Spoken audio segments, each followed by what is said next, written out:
They say boys can't be victims. They lied. I learned that lie before I could even tie my own shoes, before my voice cracked into manhood, before the wrinkles carved rivers across my face. And I've carried it with me for over 70 years, like a stone lodge in my chest. When people look at me now, an old man, a former elder in the church, someone they once called respectable, they see nothing but the shell. They don't see the trembling boy I once was, barefoot on the porch of a weathered farmhouse in rural Oregon, staring at the horizon and praying for the night to end. Back then, in the 1950s, boys weren't supposed to cry. We weren't supposed to complain or speak up or confess weakness. My daddy used to say, "A man keeps his mouth shut and his head down. That's how you survive." But what happens when keeping your mouth shut means swallowing poison until it rots you from the inside out? I'm telling this now because I can't keep silent anymore. And maybe someone listening right now has carried a secret of their own. If you have, don't hold it until it destroys you. Write in the comments or share this story so others know they're not alone. I grew up in a small farming town, the kind where the church bell was louder than the train whistle and everyone knew each other's business, or thought they did. My family didn't have much. Daddy worked the mill, Mama scrubbed floors for rich families in town, and I was just one more mouth to feed. The church was everything. It wasn't just a place you went on Sunday. It was the heart of the town, the stage where reputations were built and destroyed. And the man who stood tallest on that stage was Pastor Raymond. Folks said he was a man of God. They said he had the voice of an angel and the hands of a healer. I thought he had the smile of the devil. I was 9 the first time he called me into his office. The smell of old books and pipe smoke still clings to me when I think about it. He locked the door, told me I was special, told me I had been chosen for guidance. I didn't understand what he meant until his hand gripped my shoulder and wouldn't let go. I remember staring at the cross on the wall, carved from oak, while my stomach turned to stone. I wanted to scream, but I thought about Daddy's voice. A man keeps his mouth shut. So I stayed quiet, and when it was over, Pastor Raymond patted me on the back and said God would punish me if I ever spoke a word. That night, I went home and scrubbed myself raw in the tin wash basin, my skin burning under Mama's lye soap. She knocked on the door and asked what I was doing. I told her I had dirt under my fingernails. She didn't ask again. It didn't stop there. Every week, sometimes more, I was summoned. Sometimes it was in his office. Sometimes in the back of the church, behind the velvet curtain, where the choir robes hung like silent witnesses. Each time, I told myself I'd fight back. Each time I froze. And every Sunday he stood at the pulpit, thundering about sin and purity, while my stomach churned with shame. I wondered if anyone else knew, if maybe other boys were called into that office and told the same lies. But in that small town, silence was a tradition. Folks didn't ask questions they didn't want answered. And so I carried it. I carried it into my teens, into my 20s. I wore a smile on Sunday mornings, sang hymns with the others, bowed my head in prayer. And no one knew the war that raged inside me. If you're still here listening, I want you to think about something. How many respectable men and women have lived their whole lives hiding a wound so deep it never closed? If you've ever felt that, tell me in the comments.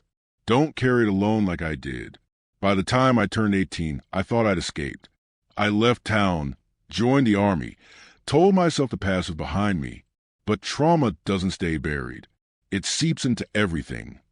The way you hold your wife, the way you raise your children, the way you look at yourself in the mirror.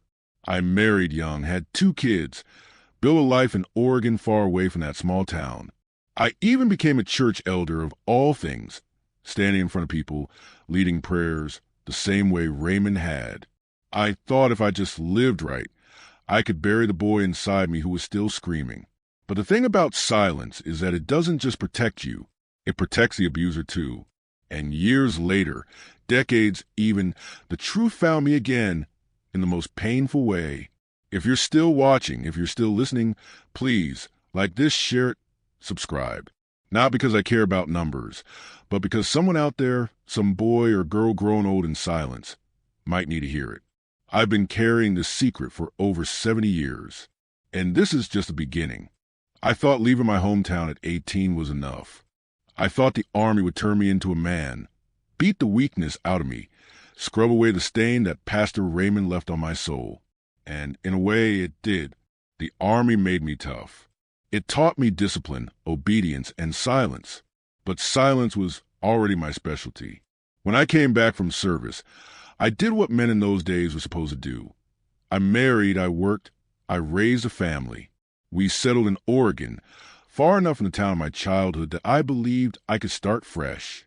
I became a mill worker like my father, and later, through hard work and persistence, I rose to something folks in my neighborhood called a man of standing.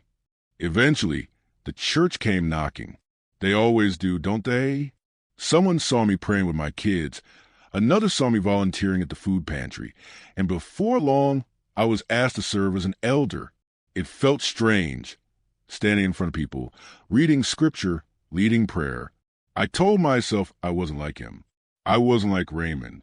But every time I stood at that pulpit, I felt a shadow on my back, like he was still there, whispering, watching, waiting. For years, I thought I had beaten the past. My wife never knew the truth.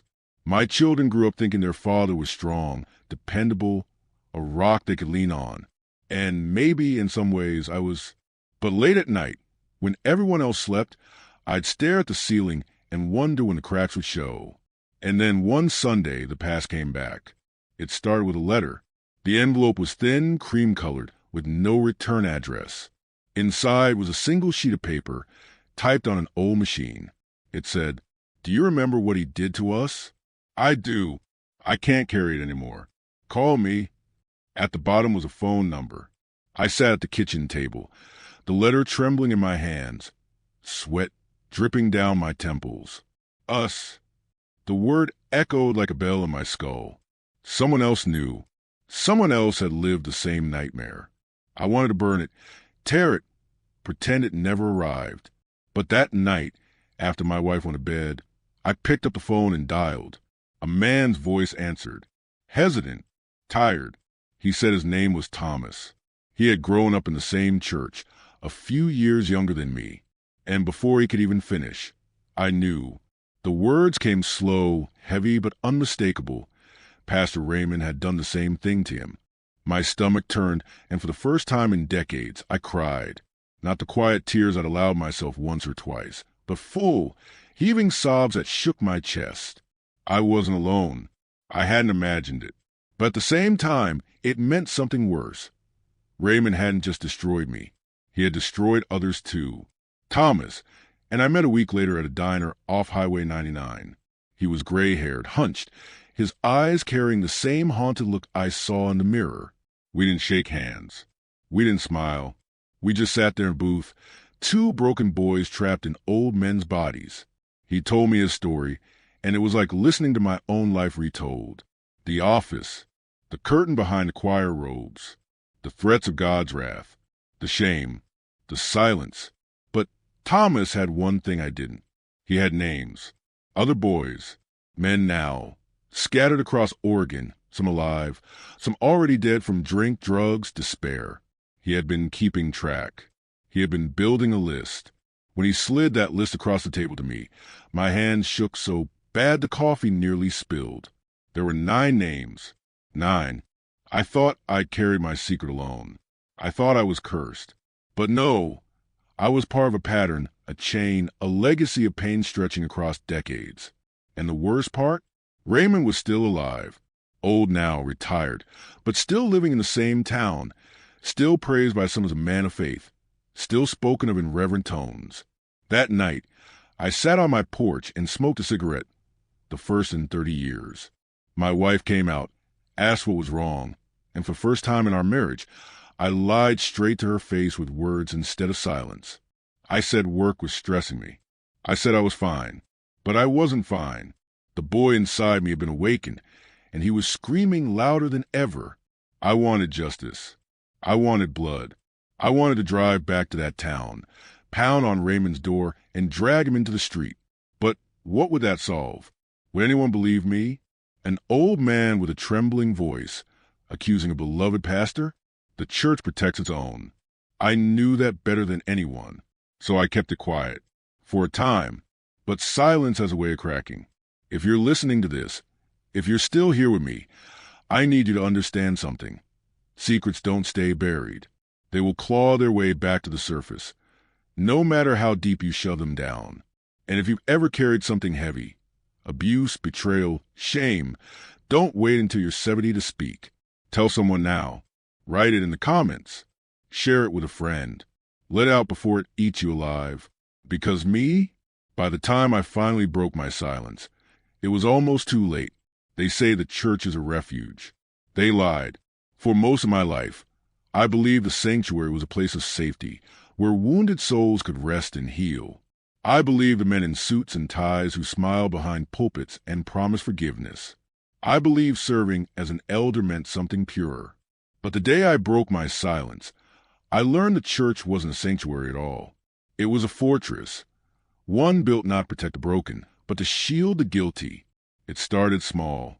A conversation after Sunday's service, whispered between me and another elder I trusted, a man I'll call Henry. I told him about Raymond. Not everything, not the graphic details, but enough. Enough for him to know the truth. His face went pale. He didn't say much, just nodded, put a hand on my shoulder, and said, "Brother, you need to be careful with words like that." Careful. Not, "I believe you." Not, "This is wrong." Just be careful. I went home that night with a pit in my stomach. I thought maybe I'd misjudged Henry. Maybe he was just shocked. But the following week, whispers began. People in the congregation avoided my eyes. My wife asked why folks seemed distant. I told her I didn't know. But I knew. Henry had told someone. And that someone had told others. By the next month, the whispers became louder.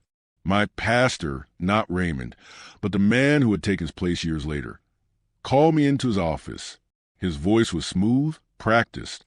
He said, "Brother James, I've heard troubling things. Are you spreading slander against one of God's servants?" I froze. I could hear my own heartbeat pounding in my ears. Slander? I whispered. "Pastor, he hurt me. He hurt others. There are names." He cut me off. His smile didn't reach his eyes. You don't want to destroy your reputation with false accusations. Think of your family. Think of the church. We mustn't cause division. Division, that's what they called it. Not the truth. Not justice. Division.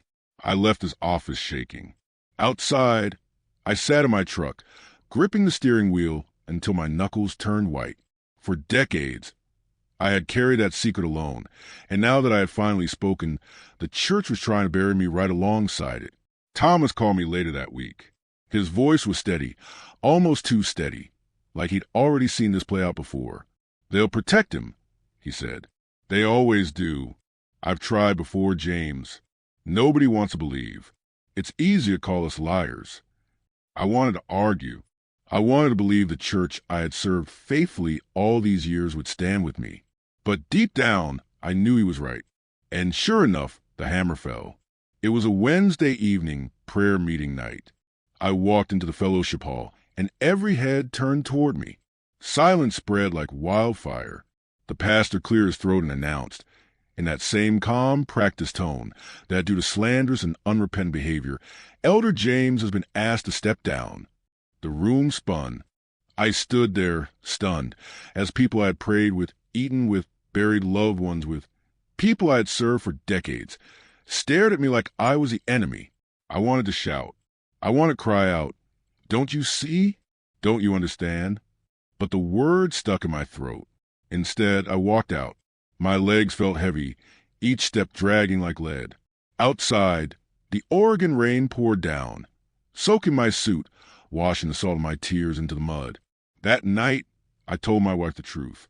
For the first time in over 50 years, I spoke it plainly. I told her about Raymond. I told her what he did to me. I told her about the letter, the other victims, the names. She sat in silence, her hands trembling in her lap, and then she whispered, "Why didn't you tell me sooner?" I didn't know how to answer. Because I was ashamed? Because I thought I had buried it? Because men like me weren't supposed to be victims?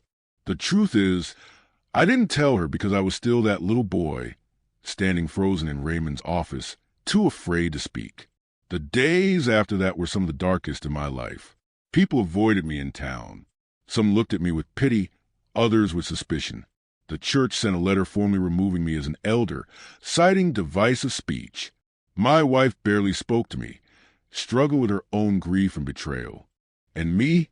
I sat on my porch most nights, staring at the horizon, wondering if silence had been better after all. But then I thought of the list. 9 names, 9 broken lives. And I realized silence may have protected me for a time, but it had protected Raymond even longer. And that was something I could no longer live with. So I made a choice. I picked up the phone and called Thomas. "Let's do it," I said. "Let's tell the truth, even if no one believes us, even if it costs us everything." He didn't hesitate. "Then we'll do it together." And so we began. Letters, phone calls, meetings, digging into old church records, reaching out to others on the list. Piece by piece, we started to build a case, not just in whispers but in evidence. It was messy, painful. Some men didn't want to talk. Some cursed us for stirring up the past. But others wept when they heard our voices, because finally, after decades of silence, they weren't alone. If you're still listening right now, if you've walked this road with me through these words, I need to ask you something. Do you believe me? Do you believe men can carry wounds this deep, this long? If you do, say so in the comments. Let the world know you're listening, because silence is what lets evil grow. I was 70 years old when I finally broke mine. Don't wait as long as I did. When Thomas and I decided to pursue the truth, we thought it would be as simple as telling our stories. We thought the weight of our testimonies, coupled with a list of other victims, would force the church to reckon with what had happened. But we were naive. What we didn't know then was that Raymond wasn't just a predator hiding in plain sight. He was protected, shielded. The church didn't just turn a blind eye. They built walls around him, tall and strong, to keep men like us quiet. It started with phone calls. We reached out to others on Thomas's list. Some refused to talk. "Don't bring it up," one man said before hanging up on me. Another spat curses through the receiver. "You think I want my grandkids to know? To look at me differently? Leave me the hell alone." But others broke down. One man, I'll call him David, sobbed for nearly 10 minutes before he could form a sentence. When he finally did, he whispered, "I thought I was the only one." Every story was the same. The locked office, the velvet curtain, the threats of God's punishment, the silence. Each time I heard their voices, I felt a piece of my own chains loosen. But I also felt rage building, not just at Raymond, but at every elder, every deacon, every so-called man of God who had to have known. We began to gather evidence. Old church records, letters, testimonies. Thomas was meticulous. He'd been preparing for this for years. I was clumsy, emotional, driven more by pain than strategy. Together, we made a strange team, the planner and confessor. But word got out. We hadn't even gone public when the pressure started. My wife received a letter and signed, typed on cheap paper, "Tell your husband to stop or he'll regret it." The phone rang late at night. Silence on the other end. Our mailbox was smashed with a baseball bat.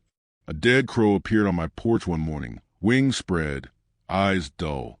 They were trying to scare us. And I'll be honest, it worked. I was 70 years old. My hands shook when I tried to hold a coffee cup, let alone a weapon. I wasn't a fighter anymore. But I couldn't stop. Not now.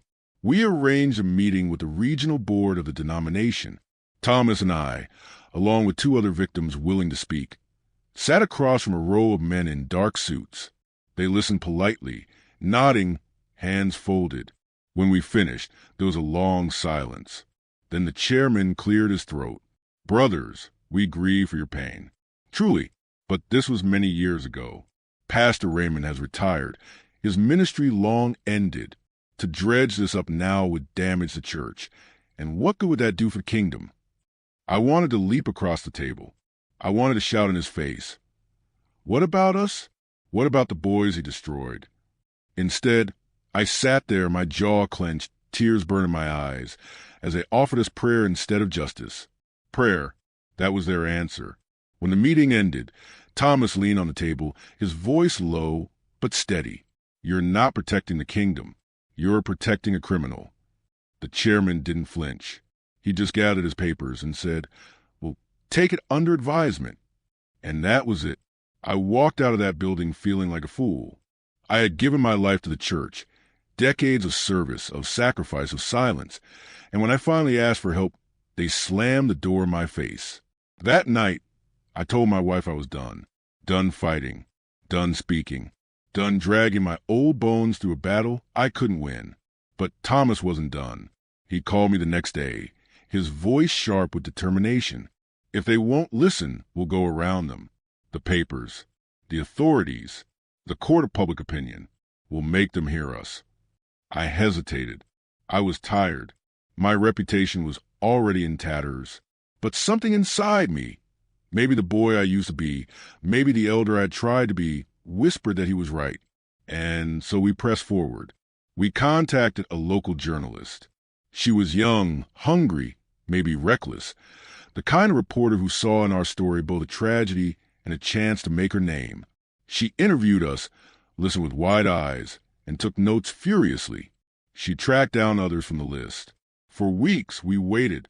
I prayed each night, not for the church anymore, but for the truth to come out. And then, one Sunday morning, the paper hit the stands. Front page, headline screaming, "Former pastor accused of abuse. Multiple men come forward." There it was. My name, my story, my pain, laid bare for the world to see. The backlash was immediate. Some praised us for courage. Others spat venom. Liars. Attention seekers. Agents of the devil. The church called it an attack by the enemy. They issued statements of support for Raymond, who by then was in his 80s. Old, frail, harmless looking. They painted him as a victim, us as wolves. And yet, for the first time in my life, I felt free, not happy, not healed, but free, because the secret wasn't mine to carry anymore. If you're still here, listening to this long story, I want you to ask yourself something. How many other secrets are rotting in silence right now, protected by walls of respectability and fear? And I want to challenge you, don't let silence win. Comment below. Speak your truth. Don't wait until you're old and broken like me to finally let it out. They say time heals all wounds. They lied. I am an old man now, 82 years old, with white hair that thins like the fog rolling off the Oregon coast. I should be at peace. My hands tremble not from fear, but from age. Yet sometimes, when I close my eyes, I feel the same boy trembling under the weight of men who were supposed to protect him. A boy silenced by family, by church, by shame. For decades I carried it, a secret rotting inside me like a splinter that festered until the infection spread everywhere. I buried it under sermons, under Bible verses, under prayers whispered late at night when my wife thought I was asleep. I became a church elder, a respected man. People looked to me for answers, for strength, for leadership. They called me Brother Hale with reverence in their voices. And yet, the truth, the dark truth, was gnawing at me all the while. I told myself silence was survival, that if I never spoke of it, maybe it would lose its power. But silence doesn't kill pain. Silence feeds it. Silence keeps evil alive. And now, in these last chapters of my life, I know I cannot die with the secret still clenched inside my chest. The dark truth was this. The men who hurt me were not strangers. They were not drifters or criminals lurking in alleys. They were my own, my uncle, my older cousin, my Sunday school teacher. When I was 12, one summer evening, my Uncle Samuel told me to fetch wood from the shed. He followed me there. I remember the smell of sawdust, the sting of hay scratching my arms, the sound of cicadas outside singing like they knew and could not stop it. That was the night my childhood ended. It happened again and again, each man in his own time, each carrying his own excuse. Don't tell your mama, boy, she wouldn't understand. You're strong. You can handle this. Be a man. This is what makes you grow up. The words bled into one another. each a blade slicing at my boyhood, each cutting my trust in half. I tried to tell my father once. I was 14. I stood by the barn, hands shaking, my voice barely rising above a whisper. Daddy, Uncle Sam. He touched me. My father froze. He didn't look me in the eye. He spat his tobacco juice into the dirt and muttered, "Don't you ever say that again. Blood is blood. The family stays quiet." And that was the end of it. My mother never knew. Or maybe she did and just couldn't face it. The church? Ha! The church preached about sin every Sunday, but the only sin they couldn't stomach was the truth. When I hinted at what my Sunday school teacher did, the pastor placed his heavy hand on my shoulder and said, "Best to forgive and forget. Son, dwelling on it will only corrupt your spirit. Forgive and forget." Easy words from men who never had their childhood stolen in a shed. So I did what boys do when they are taught silence. I hardened. I locked the softness inside a cage. I learned to smile when I was bleeding. I learned to bow my head and pray while secretly screaming. I became a man who looked strong on the outside, but inside I was splintered. And that is how I lived for decades. I married a good woman. I had children. I built reputation as a steady man of God. I shook hands firm and straight, gave sermons about faith, about discipline, about morality. But the boy inside me, that broken boy, never stopped crying. Sometimes at night, when my wife slept beside me, I would turn my face into the pillow and weep silently, afraid of waking her. The tears weren't just from what happened, but from betrayal, from my father's silence, from the church's silence, from my own silence. That silence nearly destroyed me. So why am I telling you now? Why, after all these decades, am I laying bare what I never dared to say aloud? Because silence is what allowed them to thrive. Silence is what gives them power. And maybe, just maybe, if I speak, some other boy out there will know he is not alone. Maybe some grown man, gray and tired like me, will finally breathe when he hears me say, "I was a victim, too, and it was not my fault." I wish I could tell you I found justice. I wish I could say the men who hurt me face consequences. The truth? Most of them died old and respected, never answering for their sins. My father went to his grave, never speaking a word of what I told him that night by the barn. The pastor? He died in his sleep, still praised for his wisdom. Justice never came. Closure never came. But resilience is mine. I am still here. I am still breathing. I raised children who I never once let doubt my love. I broke the chain. The sickness stopped with me. That is my justice. So, if this touched you, if it made you pause, I'd ask you kindly, comment where in the world you're watching from. Let your voice join mine. Share this story, so maybe someone else will find the courage to speak. And subscribe, so these truths don't drift back into silence, but echo where they need to be heard. As for me, I'll lay this burden down now, not with bitterness, not with shame, but with the quiet dignity of an old man who has finally said his piece. My name is Joseph Hale. For years, I was Elder Hale, the man with the firm handshake, the good suit, the polished Bible. But tonight, I am just Joseph, just a boy who grew old, who carried too much, and who finally set it free. And as I leave you, I'll leave you with this. The past may shape us, but it does not have the final word. The final word belongs to truth, to love, to the courage to speak. Thank you for listening. God bless you, and good night.